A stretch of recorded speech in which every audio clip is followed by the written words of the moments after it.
I regret cheating on my perfect husband. I'm a poor cat lady now. Hi, true story. My name is Star. I'm a registered nurse. I'm in my mid-30s now, and I guess you could say I'm writing this email as a kind of confession. I've been watching your channel for a while now, sometimes binge watching, late at night after a shift, and I see so many men sharing their side of what it's like to be betrayed. It's heartbreaking, it's humbling, and it's also made me face myself. I ruined my marriage. I cheated on the most perfect man I ever knew, and now I'm living alone, surrounded by cats, still wondering how I could have been so stupid. I don't want sympathy. I don't even know if I deserve people to listen, but I figured maybe if I write this all out and send it to you, at least it'll be honest. Maybe it'll help someone else think twice before they make the same mistake I made. Let me start from the very beginning. The day I feel in love, I was living in a nice little community, part of the HOA committee. Nothing fancy, but it was a pretty neighborhood with well-kept lawns, flower beds, and those cookie-cutter houses that all sort of look alike but feel cozy when you make them yours. We were in the middle of deciding on which lawn service company to hire, and his company, my future husband's, was one of the ones that applied for the job. The day of the interview, he came into the meeting room we were holding at the clubhouse, and I swear to you, the air changed. He walked in with this quiet confidence, not cocky, but secure. He had sun-kissed skin from working outside, a strong build, the kind of smile that could disarm anybody, and his eyes, steady, warm, honest. I remember my heart skipping a beat. It sounds so cliche, but I think I fell in love at first sight. He introduced himself, gave us a presentation about how his company handled landscaping, maintenance, snow removal in the winter, all of it.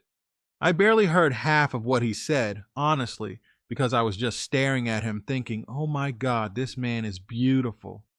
The older ladies on the committee noticed me stealing glances, and later, after he left, they teased me. One of them even said, honey, you're going to marry that man. We all laughed, but a part of me thought, what if? The first date. When the meeting ended and he shook all our hands, he looked at me just a little longer than the others. I thought I was imagining it, but right before leaving, he leaned close and said, I don't usually do this, but would you like to go out sometime? I swear my whole body lit up. I said yes immediately, probably too eagerly. He smiled, and I floated the rest of that day.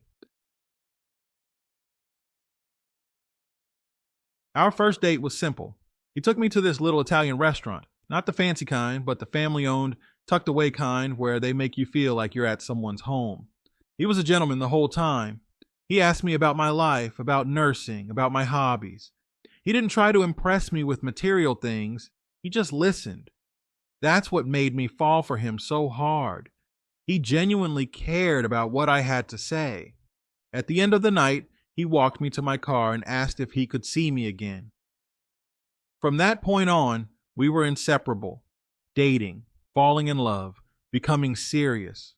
We dated steadily for over a year. He was consistent, no games, no mixed signals.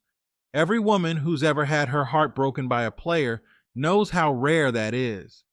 He'd text me, good morning.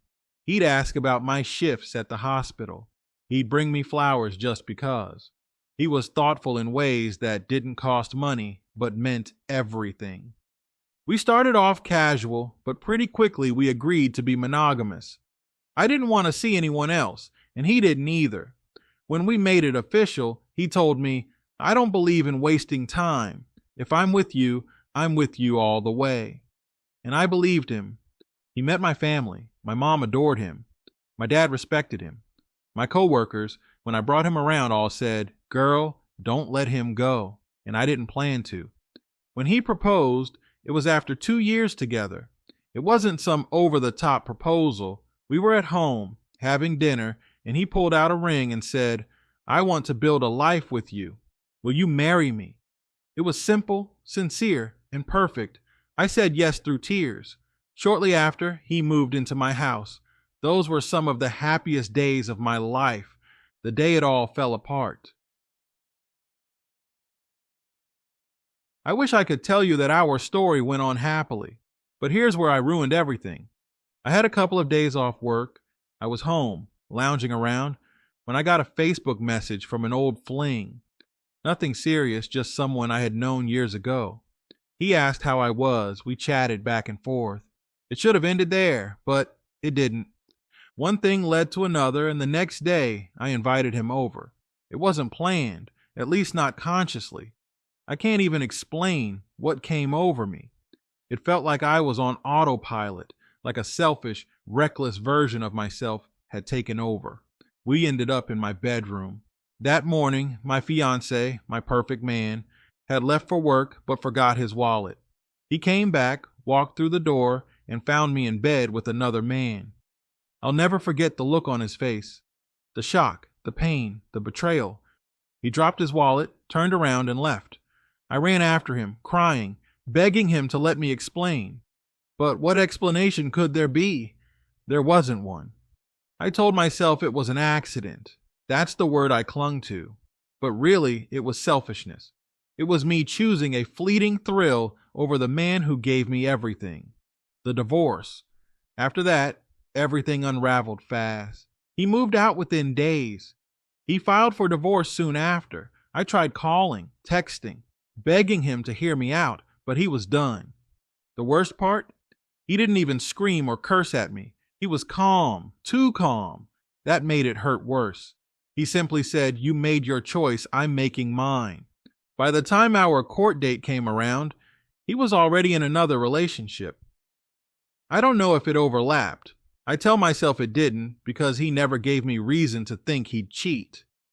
But it tore me apart to see how quickly he moved on. He was already going to Disney with her and her kids. That crushed me. It made me spiral. I became obsessed. I started spying on his social media, looking up the woman he was with, comparing myself to her. I'd sit there crying at night, scrolling through their happy photos, thinking, that should have been me, where I am now. It's been a few years since then. I live alone. I have cats now, 3 of them. They keep me company, but they also remind me of the stereotype I've become. The lonely cat lady who pushed away the best thing she ever had. I never remarried. I never even seriously dated again. How could I? Every man I meet, I compare to him, and none of them measure up. The truth is, my ex-husband was perfect.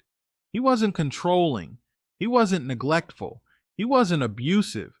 There was nothing wrong with our marriage. The only thing that was wrong was me.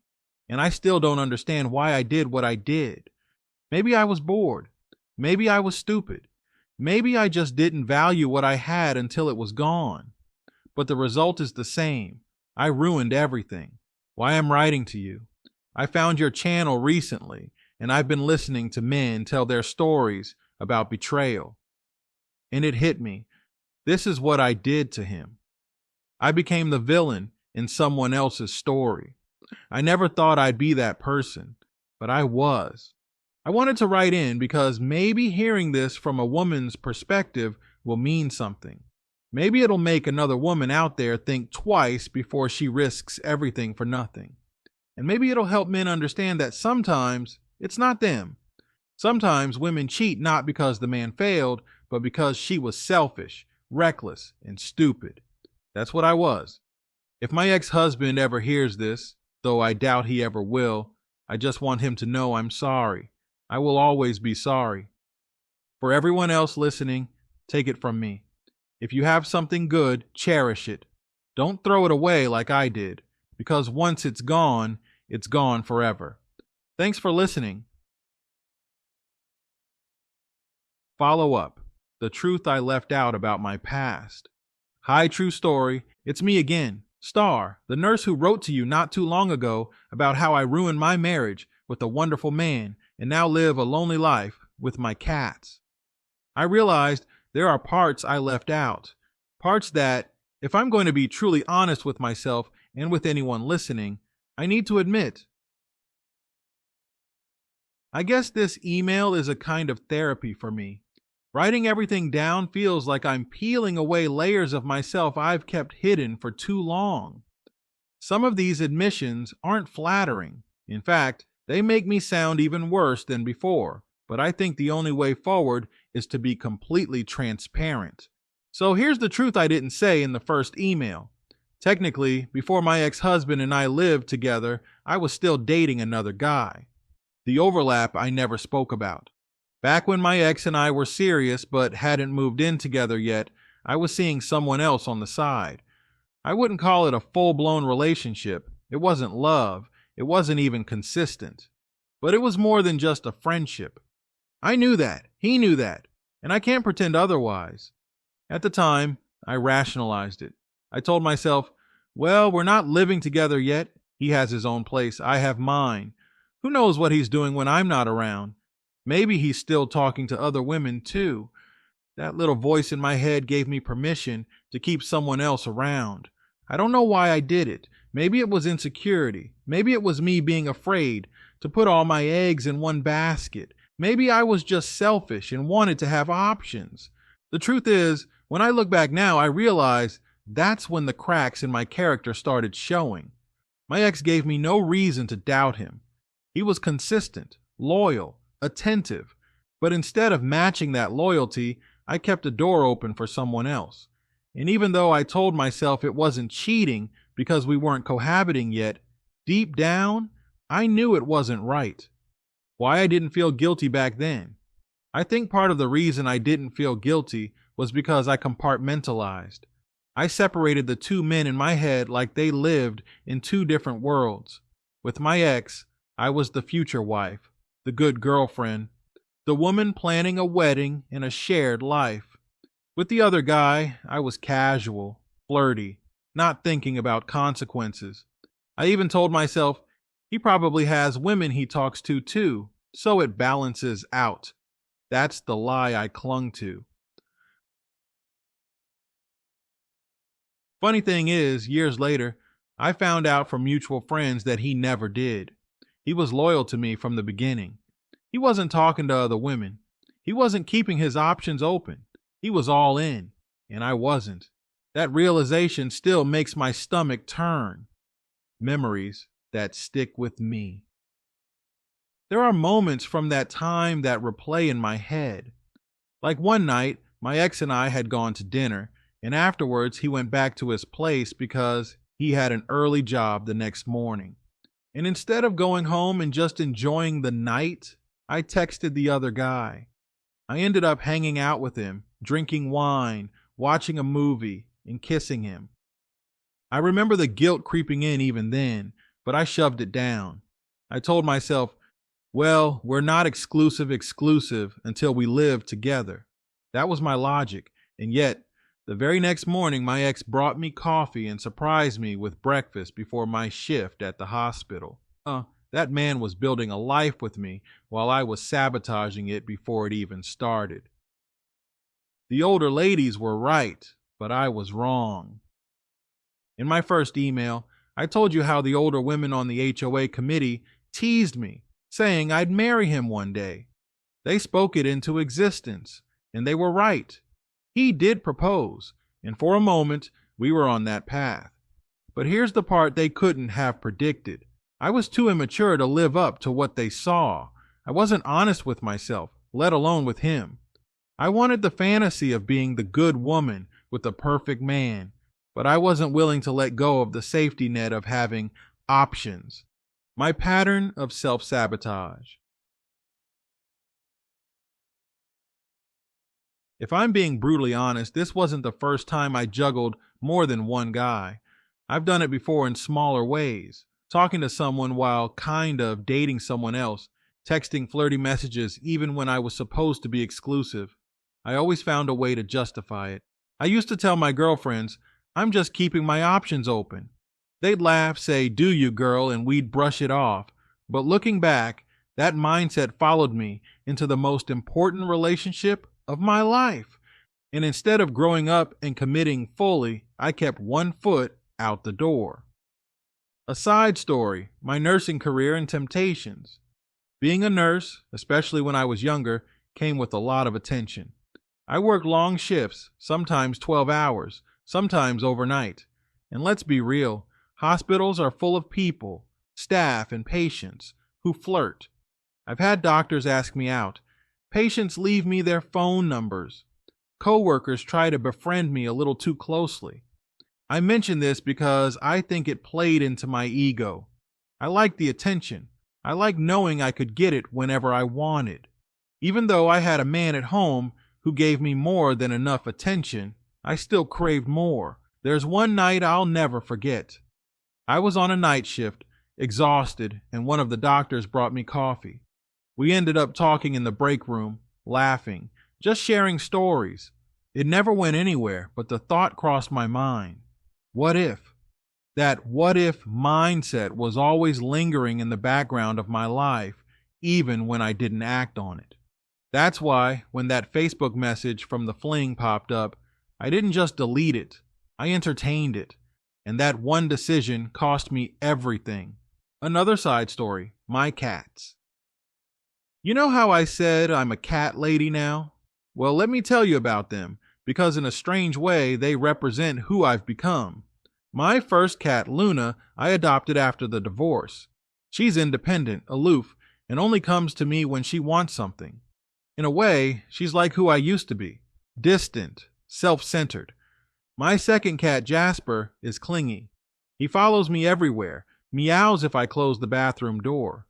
He reminds me of the neediness I feel now, the way I long for the kind of love I lost. And my third cat, Olive, is the troublemaker. She climbs curtains, knocks over glasses, gets into everything. She's chaos wrapped in fur. She reminds me of my reckless younger self, the version of me that ruined my marriage. Some nights I sit on the couch with all three of them curled up around me, and I think, this is what I traded my marriage for. Temporary thrills, selfish choices, and now, furry companions who can't fill the void. How I see it now. Looking back, I know my logic about not living together yet was just a weak excuse. Love doesn't need cohabitation to demand loyalty. If I truly loved him, and I did, I should have been all in from the start, but I wasn't, and I'll never forgive myself for that. I sometimes wonder if things would have ended differently if I had been honest with him about that overlap before he moved in. Maybe he would have left me then, or maybe he would have worked through it with me. I'll never know because I didn't give him the chance. I just kept lying by omission, pretending everything was perfect until the day he walked in on me and saw the truth with his own eyes. Spying and obsession. I mentioned in my last email that after he moved on, I became obsessed with checking his social media. What I didn't admit is that I would also stalk the other woman's accounts. I'd look at her photos, zoom in, analyze everything. I'd ask myself, does she cook better than me? Does she make him laugh more? Is she prettier? I even created a fake account once just so I could watch her Instagram stories without her knowing. That's how low I sank. I became the jealous, bitter ex I used to laugh at. Regret is a heavy thing. Regret is like carrying a backpack filled with bricks everywhere you go. Some days it feels lighter, like I can go about my life and distract myself. Other days it feels like it crushes me. I've dated here and there since the divorce, but it never lasts. I compare everyone to him. No one measures up. And deep down, I know the problem isn't them. It's me. I'm still clinging to a man I destroyed. Why I needed to share this. The reason I'm writing this follow-up is because I don't want to leave out the full truth. If my first email made me sound like my cheating just happened out of nowhere, that's not the whole picture. The reality is, I was already dishonest long before that day he caught me. I was already sowing seeds of betrayal when I was entertaining someone else before we lived together. It matters because it shows that cheating isn't just one accident. It's a pattern, a mindset, a weakness you keep feeding until it explodes. If even one person hears my story and decides to cut off those side flings, block that old fling on Facebook, or fully commit to the person they claim to love, then maybe my disaster can at least serve as a warning. So I ruined the best thing that ever happened to me, not just with one mistake, but with years of little dishonest choices. I pretended I was fully committed when I wasn't. I told myself lies to justify my behavior, and I hurt the one man who truly loved me without question. Today, I live with my cats, my regret, and the ghosts of what could have been. I can't change the past. I can only tell the truth now and hope someone else learns from it. Thank you for giving people like me a space to be honest. Even if it's too late for me, maybe it's not too late for someone else. Sincerely, a star.